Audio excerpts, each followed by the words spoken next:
Alright, so before I get into the core of what I want to talk about, I gotta be honest with you all. With recent game news talking up Power World, I know what I'm about to say may be kinda wild, so buckle up for a sec. I recently played Pokemon Scarlet and had fun beating it. Come on! Yes, sir! I get it. The graphics are bad, believe me, I know. I get it. The performance is bad. And I get it, these glitches are bad. But I managed to find myself pushing against all these problems and had fun playing through the game. I shouldn't condone playing this thing on principle alone, but with how much fun I ended up having, isn't it okay to still recommend accompanied with a massive asterisk at the end? And then it hit me. If it's okay for me to enjoy Pokemon Scarlet all while admonishing it for its blemishes, can't I also do this for games I'm not too fond of based on the stigma surrounding it and its public image? Which brings us to today's video game, Call of Duty, released in 2003. This ancient ass hunk of it is 20 years old, and for all 20 years it's been around, I've only played it once. Didn't like it for a fault not its own, and have been judging the entire franchise based on headlines ever since. Ignorant loser. My cousin left his Xbox 360 lying around, and he had Call of Duty Modern Warfare 2. It was a cliffhanger mission on Veteran, and I kept getting annihilated by enemies I couldn't even see. What didn't help was that I can't aim for with sticks. I need mouse and keyboard to play shooter games, or else I can't land my shots. Stop the cap. Stop the cap right now! Stop the cap! Well, more than usual. I don't play that many shooter games, so maybe I can finally get good with the one that started the franchise.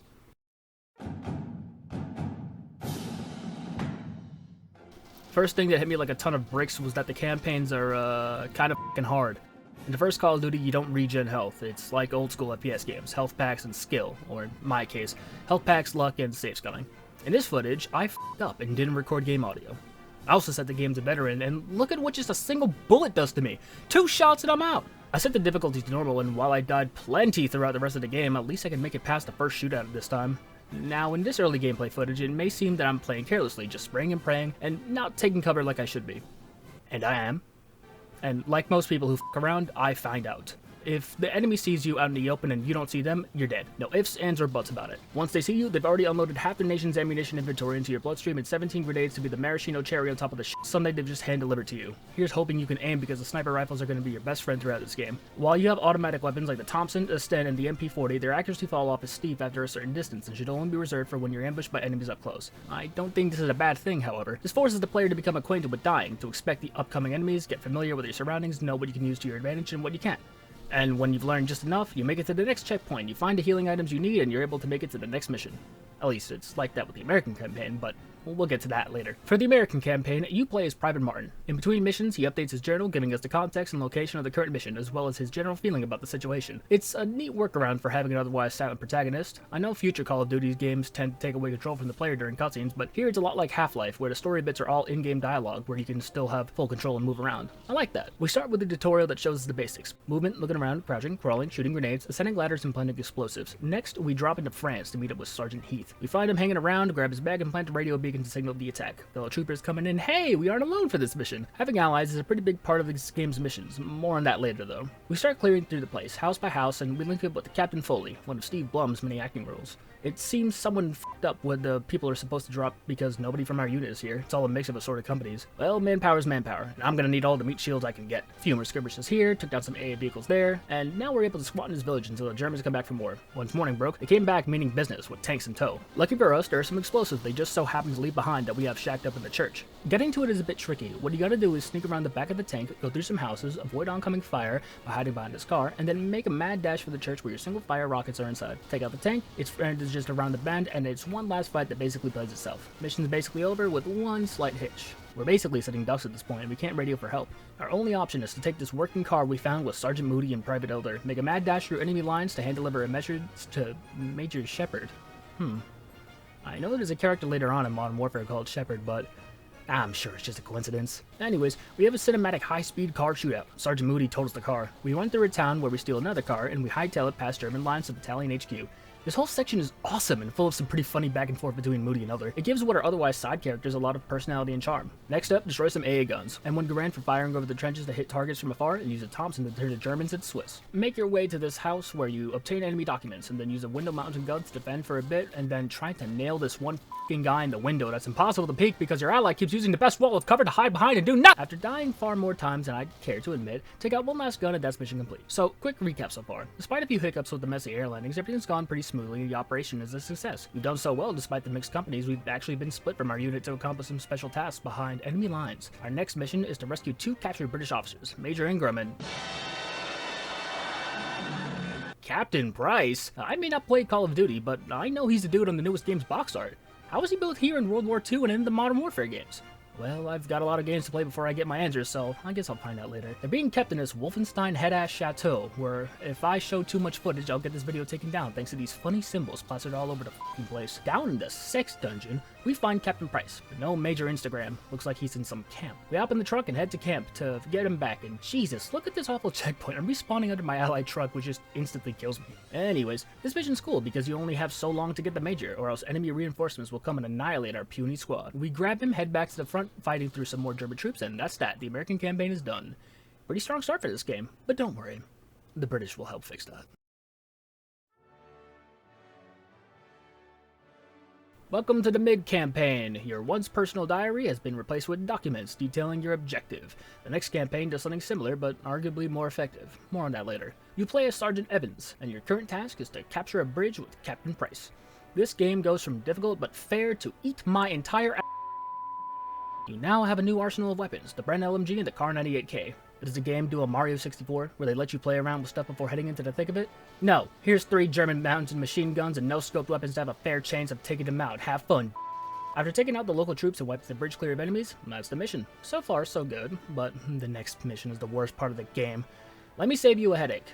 I wouldn't learn about this until a fair bit later, during the Russian campaign if I remember right, but the Steam port lets you quick save by hitting F5. And I didn't know about that here, and Jesus, that would have helped. Your goal here in this mission is to protect this bridge. From what? Infinitely respawning Germans. And tanks. Tanks that can shoot you from many places with their mounted machine guns. They're machine guns that have no accuracy fall off. And the only place that has the Panzerfaust, the weapon that can take out tanks, is in one little spot that gives the infinitely spawning Germans the high ground to pummel your ass into the dirt. And the exit to that little divot in the ground has questionable level collisions, so sometimes you just get snagged on nothing. And remember, the Panzerfaust swaps out one of your primary weapons, so if there are Germans around the bend that Captain Price decides to just stare at like a fucking moron instead of taking care of, and you just so happen to have just a Kar 98K, I hope you like seeing that mission fail screen. Oh, but wait! There's more! Remember how I said earlier in the video that death was fine because you know the enemy location and thus be better prepared for the next attempt? Well, the infinitely respawning infantry kind of f***s that over, as well as the tank spawns. See, tanks spawn in a random order from one of 4 corners in this mission. Sometimes they spawn from one corner right next to the Panzerfaust for a clean shot. All you gotta do is peek a building and take care of the nearby infantry. And then there's the one in the opposite corner of the map. It's borderline impossible to peek at the damn thing to fire off from your one-shot weapon without trading damage, and the Panzerfaust isn't accurate. You have to walk over the bridge, cutting through more infantry to take out a single tank, and then haul ass back because remember, there's only one spot to get more Panzerfausts, only to get chip damage from the Germans on the other side of the bridge that you just came from. This is on normal difficulty. Imagine this on veteran. 1 more billion deaths and a lot of missed Panzerfaust blasts later, and the mission is finally over.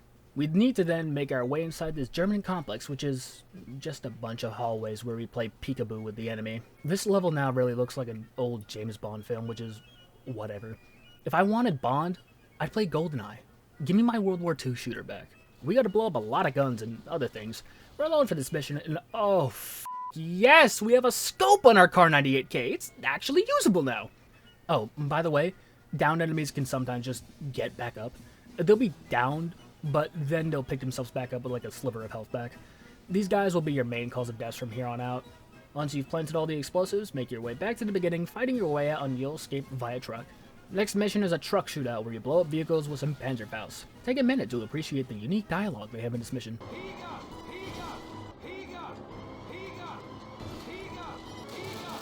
Anyways, I don't like this mission because the checkpoints are you can run out of Panzerfausts despite being really fun to use. Next, we find an airfield to try and hijack a plane and make our hasty extraction, except the place is swarming with Germans. Using an AA gun, we take out incoming enemy planes attempting to dive bomb us. But because my allies are f***ing worthless, the infantry can just kill me while I'm preoccupied with the planes. The strat here is that the planes come in waves. When the planes aren't dive bombing you, hop off the AA gun and take care of the ground troops before the next wave of planes come. Do this enough to make your escape in the plane. One last mission before this show is done. With the worthless Captain Price in tow, we make our way to this big-ass battleship disguised as Germans. We plan on making our way to the armory, loading up our weapons there, taking out the engines, and then we extract the way we came. This level also isn't good. In concept, it's great, but in practice, all the hulls of the ship are just one giant maze. It's ridiculously easy to get lost, and once again, I'm forced to use an unscoped Car 98K. Whatever. Plant the explosives and make your way topside to get to the bridge and grab more enemy documents. After that, head back to the boat to find out that Captain Price never made it out. No choice but to assume the worst and leave. I'll see him in the next game. Well, I'm pretty sure that I'd say that actual physical torture would make for a way better time than the bullshit in the British campaign. We now have the best campaign, the Russian campaign. Strong first impression with that slideshow, showing Stalin and emphasizing Order 227, not a step back. Anyone who retreats is executed on sight. Sounds pretty drastic, but saying so during a PowerPoint presentation is one thing. Would they really kill their own? Yes. Yes, they would. No diary. No mission briefings, just letters from the big shots. This campaign instead makes you feel the dread of Private Alexei Ivanovich slowly transforming into a deadly sniper. Now, let me just say, this introduction is f***ing incredible. A commissar is reading this big-ass speech while we're packed like sardines in this dingy boat, unarmed and afraid. German planes are dive-bombing our neighbor boats from above, sinking them left and right. They even nick us, and if you don't crash with your fellow man, they just one-tap you right there and then. Eventually, we get to shore, in one piece no less. Every other man is giving a rifle, and the other gets a clip. And thanks to the luck of the draw, you'll never guess what we get. Everyone's getting slaughtered by oncoming machine gun fire, and all I can do is try and find someone who knows what they're doing. Yeah, Sergeant Borden will do just nicely. He can clear a path for us, but we need to draw enemy fire for him. Those guns might be powerful, but a gun simply cannot shoot in more than one direction. It's not an ideal plan, but it's not like we have any alternatives. We wait for a signal and take cover, and hey, this actually works! We repeat it a few times, even managing to kill one of our fellow commissars in the process. A tactical retreat isn't desirable, but what good is foolishly pressing forward if it means losing all your troops? Seems a Sarge here is someone we can trust. We link up with another sergeant who calls in an air raid, taking care of our gunner problem. Now we push up and... wow. Seeing all the people who were just a second ago being turned into hamburger helper completely turned to tides of battles, all because I managed to help the Sarge relay some orders with no gun. This is what I meant about the Allies bit back in the American campaign. Next mission, retaking Red Square, and I still don't have a gun though! Wait, maybe we can do what we did before. Just keep holding steady, using cover to our advantage, waiting for the Sarge to take care of the enemy until the opportunity strikes, and I get a f***ing gun.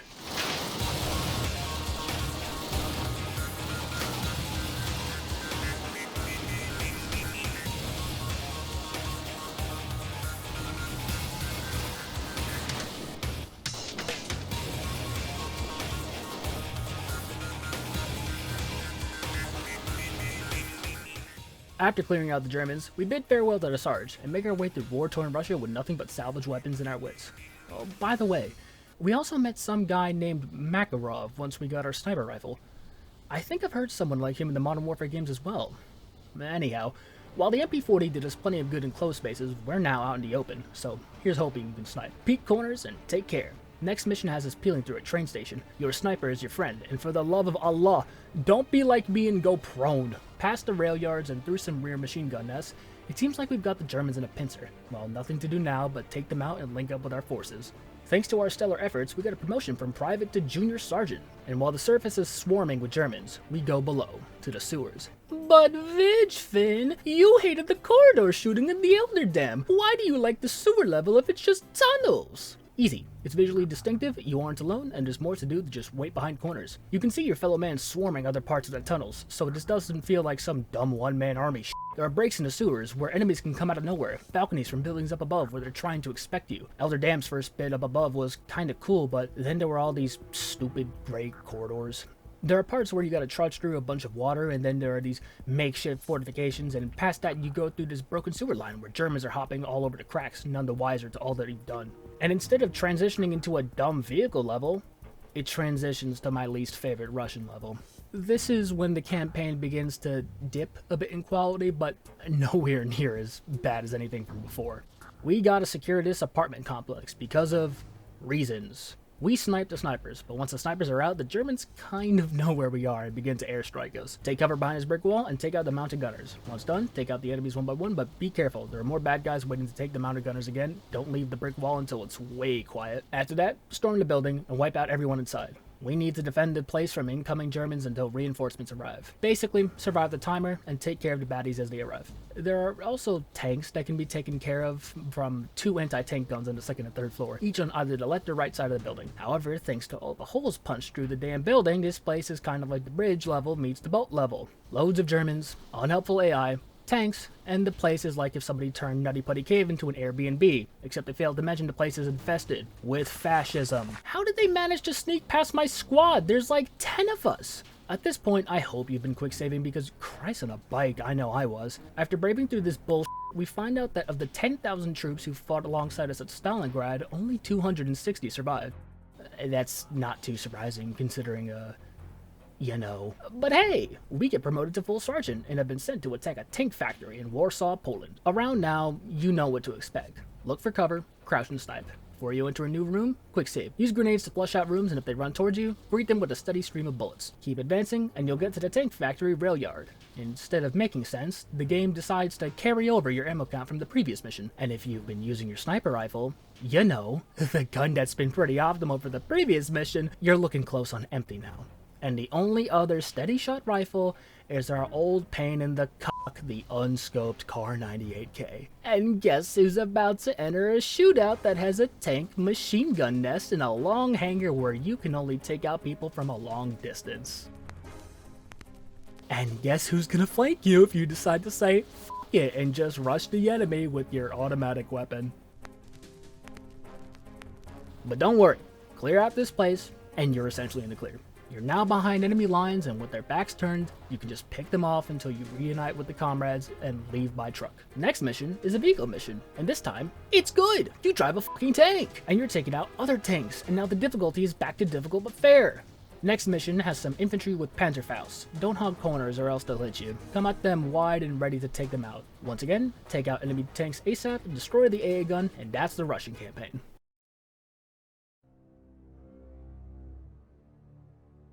One last hurrah. 3 missions. Each has you playing as the 3 protagonists from before, capping off their service. In Bastogne, Belgium, Private Martin is set to storm 2 bunkers, grab the documents, and that's it. Captain Foley explains that you're just about to sprint through a minefield, to not go off course and to not stop until you reach the bunkers. Just follow him and you'll be fine. We find a bunker and it's just like the training camp. Kill guys, lob some grenades to the viewing ports, and thanks to us being with an actual squad, I'm no longer fighting an uphill battle. Documents you find. Affirmative, Captain! Clear this bunker and bring the documents. Intel secured! Martin, quick! We've got 2 Panthers down on the ridge. Get on one of those 88s and take them out. I f***ing hate tanks! Oh goody, more British campaign. Well, this one isn't so bad. For starters, Sergeant Evan is actually equipped with a Car 98K that has a scope unlike the M1 Garand from the last level. But my only support is one guy. And unlike the last mission, where all I had to do was raid 2 small bunkers, we have to do like 100 things. Okay, so first we have to move up to where we actually have to go, which is like a mile away. Along that, we have to take out like half the population of Germany, who are along this trail inside sentry nests, and the only way you'll survive this mission is doing this whole part prone. Then we get to destroy 2 AA guns, stop and blow up some trucks, link up with some buddies, head further down and find the missile launch site. Take out the other half of the population of Germany who is in one big bunker. Waters! A little help would be appreciated, you flaccid fuck! Then we need to fuel the rockets, blow them up, and go back into the bunker and leave. These machine gun nests will destroy you, and your lack of cover in the bunkers will also destroy you. I don't like this level. And now, final mission. We're in Berlin, and Sergeant Alexei is on the brink of storming the enemy capital. All we gotta do is storm the place and raise the Soviet flag to mark the end of the war. But if we're gonna storm the Reichstag, we're gonna need tanks. And we're currently being blocked. Their tanks are in a far more advantageous position, and they've got these big-ass Kens, so we're gonna need to destroy them. Sneak around and plant some explosives. The tanks will clear us away into the front door of the enemy HQ. Take out this machine gun nest from behind cover, and then move up. The tanks will take care of business, and now we can just head in through the enemy's front door. Push through the speaker room for one final shootout, which also has those funny symbols, and then Berlin is ours. A few days ago, we waved the flag of the motherland over the top of the Reichstag in Berlin. What the f*** was that ending? The credit scene is pretty cool. It features some music from the game's composer, Michael Giacchino. It shows one man slowly advancing throughout the war, meeting fellow soldiers, losing them through firefights, and then linking up with more to take out the enemy via teamwork. Now then, what about the multiplayer? Well, I asked my local Call of Duty expert, and this is how that went.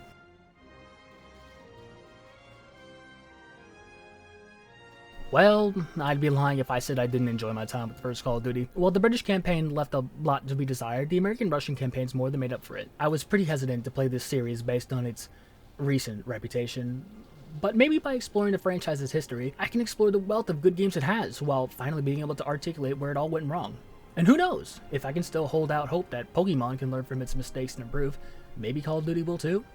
I heard Cold War was really fun, and hey, word on the street is that Treyarch is making this year's game. I can't believe I'm saying this, but I'm looking forward to my future with Call of Duty. So what I learned, you shouldn't just make assumptions based off of headlines. Death in video games can act as a teaching method, and can be more than just a punishment. If a game has quick saves, feel free to use them. Never be afraid to leave your comfort zone. You may just find something fantastic.